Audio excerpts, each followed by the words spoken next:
काम करते हुए भगवान का स्मरण कैसे करें। आशा करता हूँ निरंकार की कृपा से आप सभी अच्छे होंगे, स्वस्थ होंगे। आप जी के चरणों में बहुत ही सुंदर प्रेरणादायक कहानी विचार। तो आइए सत्संगत जी शुरू करते हैं। सत्संगत जी, इस संसार की भाग दौड़ में जब हर कोई व्यस्त है, अपने काम में व्यस्त है, क्या ईश्वर केवल मंदिर में ही रहता है? क्या भक्ति के लिए समय अलग निकालना पड़ता है? नहीं, सच्चे भक्त वही है जो हर श्वास में, हर क्रम में ईश्वर को अनुभव करते हैं। आज हम आपको ऐसी कहानी सुनाने जा रहे हैं जो आपके जीवन को अंदर से झकझोर कर देगी। यह कहानी है एक ऐसे किसान की जिसका नाम ईश्वरदास था, जो खेतों में हल चलाते हुए भी इतना डूब जाता था भगवान के स्मरण में कि लोग उसे चलती सांसों में भजन करने वाला साधु कहते थे। उसने हमें यह सिखाया कि ईश्वर को मंदिर से बाहर निकालो, अपने कर्मों में बसाओ। यह केवल कहानी नहीं है, यह एक जीवन का दर्शन है जो आपको हर कर्म को साधना बनाने की दिशा देगा। इस कहानी को सुनने के बाद आप काम से नहीं, काम के जरिए ईश्वर से जुड़ने लगेंगे। एक गांव में एक किसान था जिसका नाम ईश्वरदास था। वह न अधिक बोलता था, न ही किसी को उपदेश देता था। बस सुबह से शाम तक खेत में काम करता और होठों पर एक ही शब्द रहता, राम राम। लोग उसे सामान्य किसान समझते, लेकिन कुछ लोगों ने महसूस किया कि वह चलते हुए भी समाधि में दिखता है।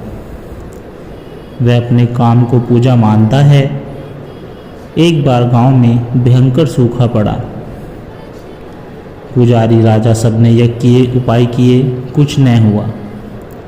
लेकिन ईश्वरदास हर दिन खेत में काम करता रहा। भले ही मिट्टी सूखी हो, लोग बोले पानी नहीं, फसल नहीं, तुम क्यों खेत जोत रहे हो? वह बोला, मैं खेती नहीं, श्रद्धा बो रहा हूँ, और जहाँ श्रद्धा है वहाँ कृपा जरूर बरसती है।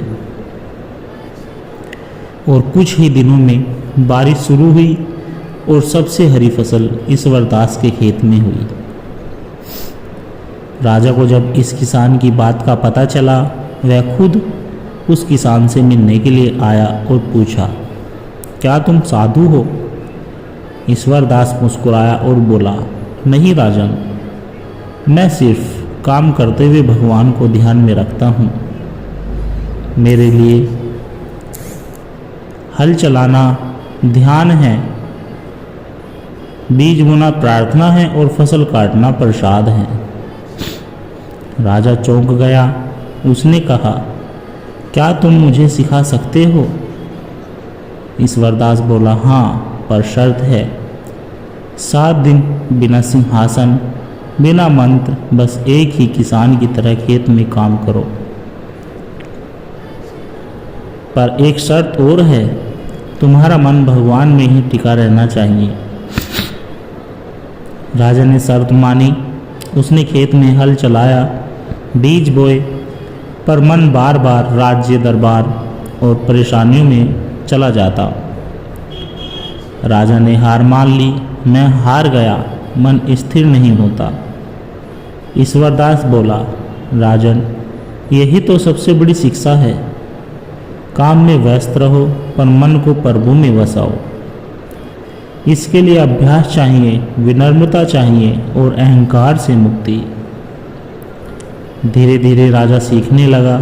हर फावड़े की चोट के साथ राम का नाम लेने लगा। हर थकान के साथ कृपा का आह्वान करने लगा। 7वें दिन उसके चेहरे पर तेज था। उसने कहा, अब मैं समझ गया, कर्म और भक्ति अलग नहीं, एक ही है। राजा ने आदेश दिया, अब ये राज्य के हर विद्यालय, हर कार्यस्थल, हर खेत में एक नियम होगा। काम से पहले और काम के दौरान प्रभु का स्मरण अनिवार्य होगा। न दिखावे का, न जबरदस्ती का, बस एक भीतर की साधना। गांव एक तीर्थ बन गया। वहाँ काम पूजा बन गया। वहाँ हर श्रमिक, हर स्त्री, हर वर्ग एक जीवित मंदिर बन गया। ईश्वरदास अब नहीं रहा, पर उसका जीवन हमें यह सिखा गया कि कर्म भूमि ही तपो भूमि है। अगर आप ऑफिस में हैं, खेत में हैं, फैक्ट्री में या घर में हैं, वहाँ से ही प्रभु को पुकारो। ध्यान में बैठना श्रेष्ठ है, पर चलते फिरते भी अगर राम भीतर गूंजे, वही सच्चा साधक है। मन को प्रभु का खेत बना दो और फिर देखो कैसी बरसात होती है कृपा की। सेवा में स्मरण। यह कथा एक साधारण से व्यक्ति रामदास की है, जो गांव में एक बढ़ई लकड़ी का काम करने वाला था। वह न तो ज़्यादा पढ़ा लिखा था, न ही कोई बड़ा संत, पर उसका जीवन एक ऐसी मिसाल बन गया जिससे न केवल गांव बल्कि दूर दूर से लोग सीखने आने लगे कि काम करते हुए भगवान को कैसे याद किया जा सकता है या कैसे याद रखा जा सकता है। रामदास हर सुबह जल्दी उठकर भगवान का नाम लेता और अपनी छोटी सी कुटिया में प्रार्थना करता है, प्रभु मेरे हर काम को पूजा बना देना। फिर वह अपने औजार उठाकर गांव के घरों में फर्नीचर बनाने निकल पड़ता। लोग उसे एक साधारण कारीगर समझते थे, लेकिन उसकी आंखों में एक अलग चमक होती थी।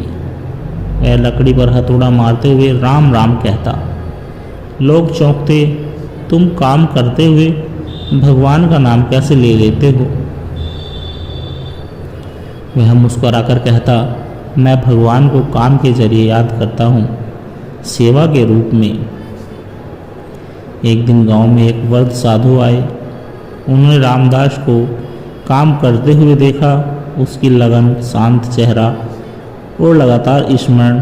उन्होंने पूछा, तुम साधारण मनुष्य होकर भी हर क्षण स्मरण में कैसे हो? रामदास बोला, महाराज, जब मैं लकड़ी गढ़ता हूँ, सोचता हूँ जैसे अपने भीतर के अहंकार को काट रहा हूँ। जब कील ठोकता हूँ तो मुझे लगता है कि जैसे मन के भटकाव की जड़ें जम रही है, जिन्हें निकालना है। मेरा हर काम मेरे आत्मशोधन की प्रक्रिया है। साधु बोले, यदि तुम्हारा हर काम पूजा है, तो क्या तुम अगले 7 दिन बिना माला, बिना मंदिर गए केवल अपने काम के जरिए भगवान को महसूस कर सकते हो? रामदास ने सिर हिलाया और सिर झुकाया। जरूर महाराज, यही तो मेरी साधना है। 7 दिन तक वह बस काम करता रहा, पर उसकी भक्ति में कोई कमी नहीं आई। वह अपने हर ग्राहक को भगवान समझकर सेवा करता, हर लकड़ी के टुकड़े में भगवान का रूप देखता। 7वें दिन साधु ने आकर कहा, 7वें दिन साधु ने आकर कहा, रामदास, तुमने हमें एक नई राह दिखा दी, कर्मयोग में भक्ति योग की। धीरे धीरे लोग रामदास से प्रेरित होने लगे। किसान खेत में हल चलाते हुए भगवान को स्मरण करने लगे। महिलाएं रोटी बेलते हुए भजन गाने लगी। बच्चे पढ़ाई को भगवान की पूजा समझने लगे।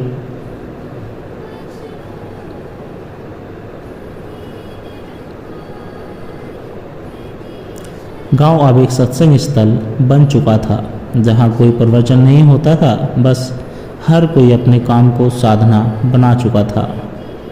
रामदास की यह कहानी हमें सिखाती है कि भगवान केवल मंदिर में नहीं, हमारे कर्म में भी है। यदि मन भगवान में रमा हो तो कोई भी कार्य पूजा बन जाता है। सच्चा योग वही है जो जीवन में व्यस्त रहते हुए भी मन को शांति से जोड़े रखता है।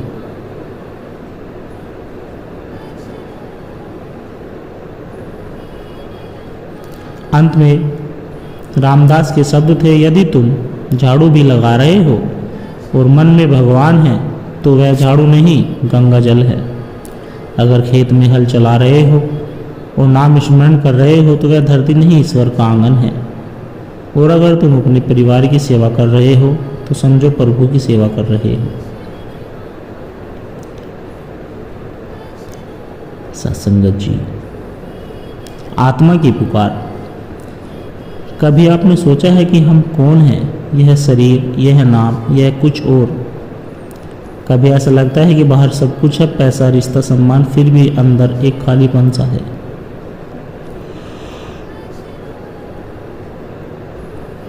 और वो खालीपन क्या है? वही आत्मा की पुकार है। और यह कहानी उसी की है। आत्मा की पुकार एक ऐसे युवक की कहानी है जो भौतिक सुखों से भरपूर था लेकिन आनंद से खोखला था। और एक दिन एक घटना ने उसे पूरी दुनिया बदल दी। उसने खुद को, अपने प्रभु को और जीवन के असली अर्थ को पाया है।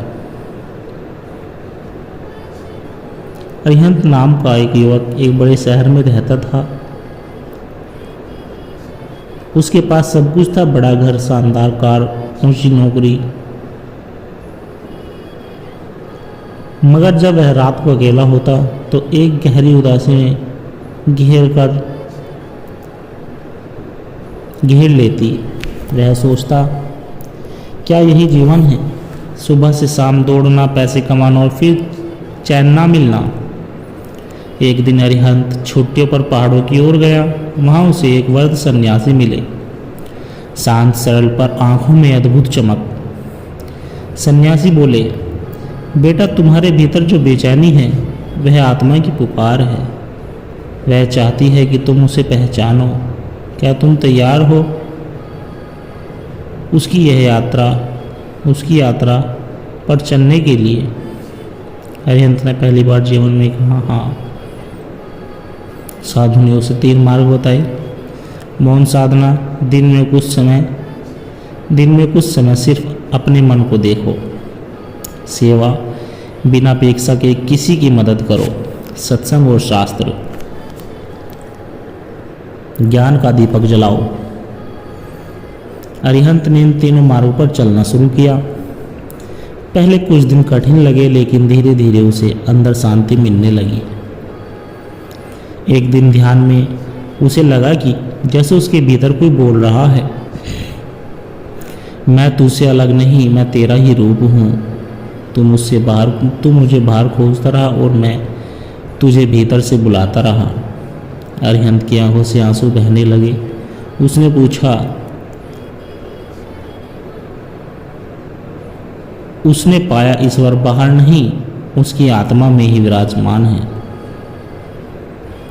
अब अरिहंत वही था, पर वैसा नहीं था। वह ऑफिस भी जाता पर हर काम में ईश्वर को देखता। वह अपने रिश्तों में प्रेम बांटता, न कि अपेक्षा। उसकी सांसें अब मंत्र बन चुकी थी। जो आत्मा की पुकार को सुन लेता है वही सच्चा जागृत होता है।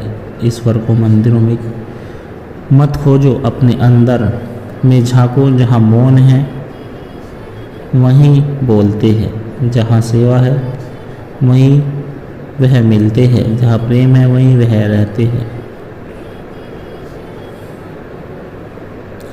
मजदूर और भगवान। कई लोग सोचते हैं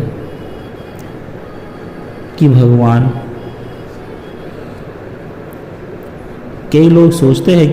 केवल संत मुनियों या मंदिरों में मिलने वाले होते हैं। पर क्या कभी आपने सोचा है कि एक गरीब मजदूर जो दिन रात पत्थर तोड़ता है वह भी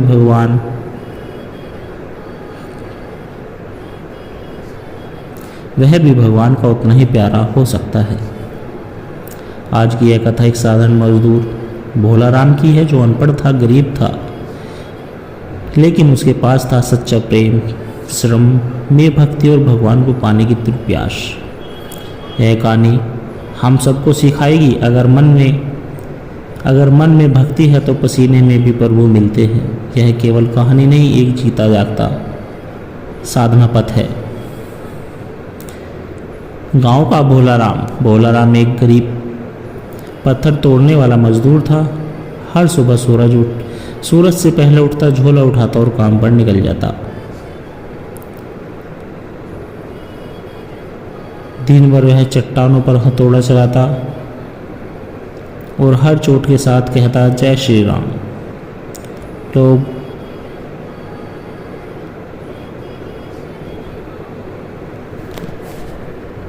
लोग उसका मजाक उड़ाते। भगवान पत्थर तोड़ने वालों से नहीं मिलते, माला फेरने वालों से मिलते हैं। भोलाराम मुस्कुराता, भगवान तो मन की पुकार सुनते हैं, माला की गिनती नहीं। एक दिन राजा ने पूरे राज्य में घोषणा करवाई, जो कोई भगवान को प्रत्यक्ष रूप में दिखा दे उसे मैं अपना दीवान बनाऊंगा। चारों ओर हलचल मच गई। विद्वान, साधु, पंडित सब तोड़ पड़े, शास्त्रों, मंत्रों और चमत्कारों में के साथ। भोला भी चल पड़ा, लेकिन न उसके पास विधा थी न चमत्कार, बस पसीना और श्रद्धा। महल में एक एक कर लोग आए। किसी ने धुआं उड़ाया, किसी ने मंत्र पढ़े, किसी ने शिवलिंग से दूध टपकाया, पर राजा संतुष्ट नहीं हुआ। भोलाराम की बारी आई। वह शांत था, उसके कपड़े फटे हुए थे, हाथों में छाले। उसने झुककर कहा,